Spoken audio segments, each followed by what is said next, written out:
لا حول ولا قوة إلا بالله العلي العظيم. أعوذ بالله من الشيطان الرجيم. بسم الله الرحمن الرحيم. الحمد لله رب العالمين، والصلاة والسلام على أهلها مولانا وسيدنا ونبينا وشفيع ذنوبنا سيد العرب والعجم أبي القاسم محمد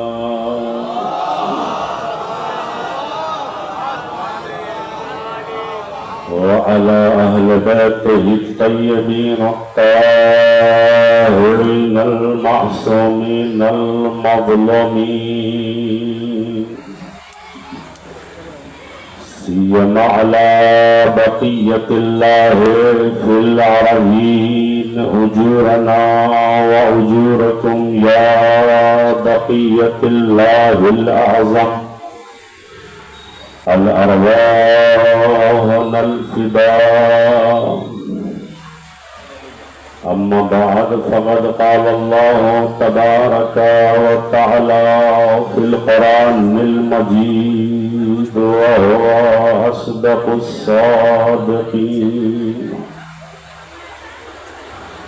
بسم الله الرحمن الرحيم. ولا تحسبن الذين قتلوا في سبيل الله أمواتا بل أحياء عندهم يرزقون. صلوات محمد وآل محمد.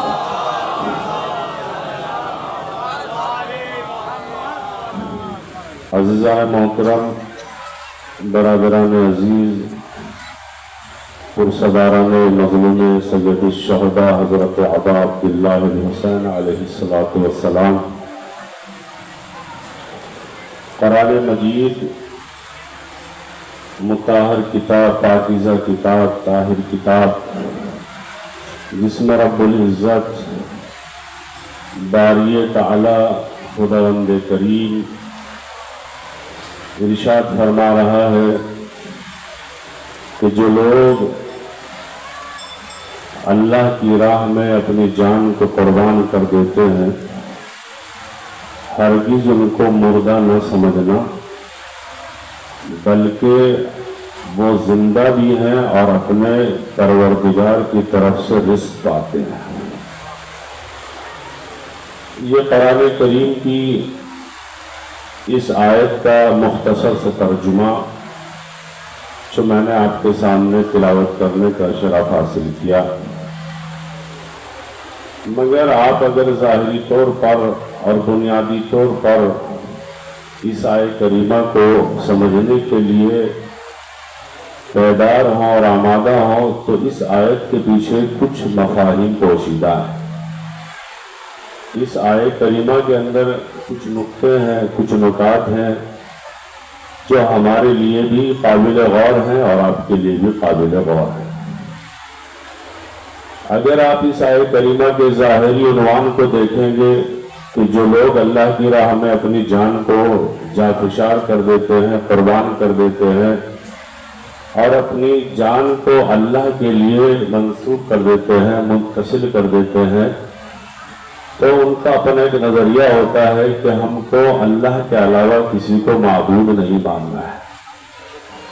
اور اسی دنیا میں کچھ ایسے لوگ بھی پائے جاتے ہیں کہ جو اللہ کو تو مانتے ہیں مگر اللہ کے علاوہ بھی کچھ ایسے لوگوں ہیں کہ جن کو وہ اتنا بلند کر دیتے ہیں، اتنا بلند مانتے ہیں کہ کچھ مقام، کچھ ہی جگہ مقام ربوبیت تک پہنچنے تک رہ جاتی ہے، اس کا مقام اتنا بالا کر دیتے ہیں۔ لہذا ہم کو تاریخ کے اوراق کو پلٹنا ہوگا اور تاریخ کو دیکھنا ہوگا، اور پھر ان تمام شخصیات کو کہ جن کے بارے میں لوگوں نے اقوال پیش کیے ہیں، قول پیش کیے ہیں، یہ جن کو معتبر سمجھتے ہیں، جن کو جانتے ہیں، تو جب تک ہم ان کے مقابلے میں جواب نہیں دیں گے تو یہ آیت جو ہے وہ ظاہری طور پر مبہم رہے گی۔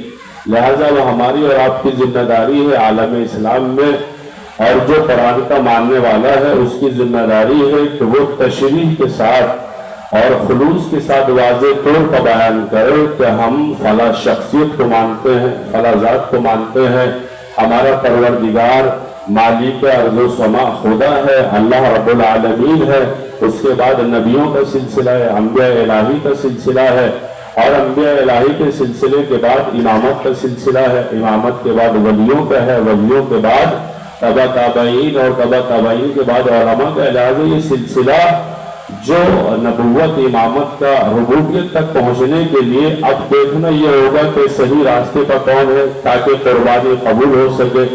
عالم اسلام میں بہت ساری جنگ ہوئی، آپ نے پڑھا بھی اور دیکھا بھی، اور بہت سارے ایسے فسادات دنیا میں ہوئے کہ جو لوگوں نے کہا کہ بھئی یہ جنگ ہے اور یہ جنگ نہیں تھی۔ بہت ساری باتیں گفتگو اور ملاحظہ طور پر تاکہ اس آیت کی تشریح ہو جائے اور آپ کے قریب آ کر اس آیت کا مفاہیم پیش کیا جائے۔ لہذا بہت ساری دنیا میں جنگ ہوئی اور لوگوں نے بیان کیا کہ فلاں شخص اتنے بہادر تھے، فلاں شخص اتنے بہادر تھے، انہوں نے یہ کارنامہ انجام دیا، مگر دیکھنا یہ ہوگا کہ جو زندگی آخر کی ہے وہ کہاں گزری ہے۔ بہت سارے لوگ ایسے دنیا میں عالم اسلام میں گزرے ہیں، اگر آپ غور کریں گے تو ایسے بہت سارے افراد گزرے ہیں کہ جن کا شروع کا اسلام بہت اچھا تھا مگر آخر کا اسلام صحیح نہیں تھا، اور بہت سارے ایسے لوگ تھے، بہت زیادہ لوگ ایسے تھے کہ جن کا شروع کا اسلام اچھا نہیں تھا اور بعد میں اسلام قبول کیا۔ اسلام قبول کرنے کے بعد اب جب اسلام میں آئے تو اسلام کے ساتھ ہی کھلواڑ کرنا شروع کر دیا۔ یہی نتیجہ تو ہوا، مسلمانوں کے لیے یہی مرحلہ پیش آیا کہ وہ صحیح امام کا انتخاب نہ کر سکے، وہ صحیح نبی کا انتخاب نہ کر سکے۔ بہت سارے ایسے لوگ جو آیا اس کو مان لیا، جو جیسا امام آیا اس کو مان لیا، جس نے جیسی قربانی پیش کی اس نے قربانی کو قبول کر لیا، جس نے جیسے روزہ بتایا اس نے ویسے روزوں کو مان لیا، اس نے جیسے نماز پڑھائی اس نے ویسے نماز پڑھ لی، اس نے جیسے جماعت کرائی اس نے ویسے ہی جماعت کو پڑھ لیا۔ لہٰذا یہی اسلام میں ہوتا رہا۔ اب دیکھنا یہ ہوگا کہ عالم اسلام میں امام کتنے ہیں، دیکھنا یہ ہوگا کہ عالم اسلام میں نبی کتنے ہیں، دیکھنا یہ ہوگا کہ عالم اسلام میں ولی کتنے ہیں۔ اب بہت سارے لوگ گزرتے گئے، بہت سارے انبیاء الہی آئے، تو لوگوں نے جس زمانے میں جیسا پایا ویسا اپنے امام کا انتخاب کیا، جیسے لوگ تھے ویسا ان کا امام بن گیا۔ اب کربلا میں دو ذات ہیں، ایک حسین ہے، ایک یزید ہے۔ بعض لوگوں نے یزید کو اپنا امام مانا، بعض لوگوں نے حسین کو اپنا امام مانا۔ ایک صلوات پڑھیں عظمت محمد و آل محمد۔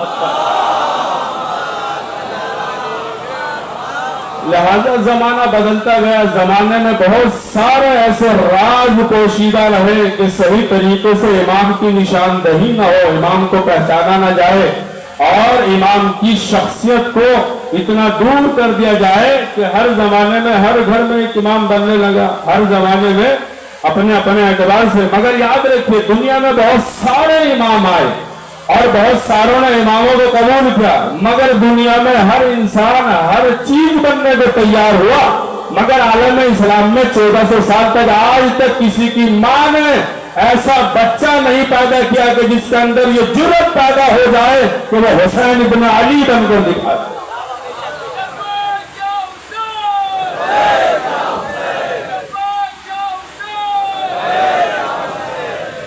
لہذا ہر زمانے میں ایک امام پیدا ہوا اور امام بنا، اور جیسے لوگ تھے ویسے انہوں نے امام کو قبول کیا۔ تو کربلا کے میدان میں اگر ظاہری طور پر اور زاویے کے اعتبار سے دیکھا جائے تو دو امام ہیں۔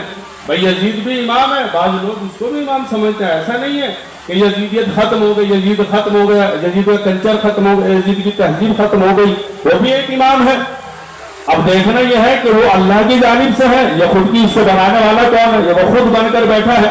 لہذا تمام عالم اسلام سے سوال ہے اور بہت معتبرانہ سوال ہے۔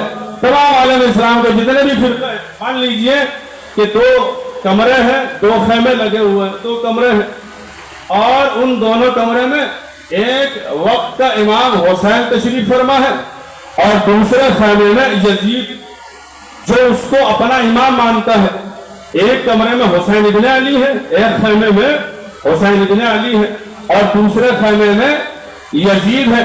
اب سوال یہ ہے ساری امت سے، سارے مسلمانوں سے، جتنے بھی فرقے ہیں عالم اسلام میں، کہ اگر نبی کا ظہور ہو جائے، نبی آ جائے، مثال کے طور پر 2 کمرے، 2 طاق ہیں، 2 خیمے ہیں اور ایک خیمے میں حسین ابن علی تشریف فرما ہے، دوسرے خیمے میں یزید لعنت اللہ علیہ بیٹھا ہوا ہے۔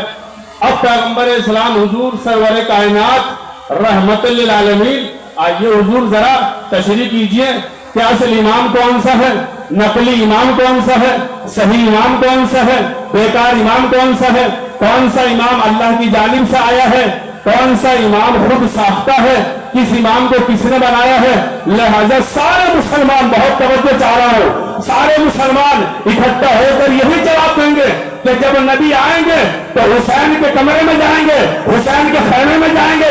اب سوال یہ پیدا ہوتا ہے کہ جب سارے مسلمانوں کو معلوم ہے کہ نبی آئیں گے، حسین کے خیمے میں جائیں گے، تو سوال پیدا یہ ہوتا ہے کہ بعض مسلمان یزید کے خیمے میں کیا کر رہے ہیں؟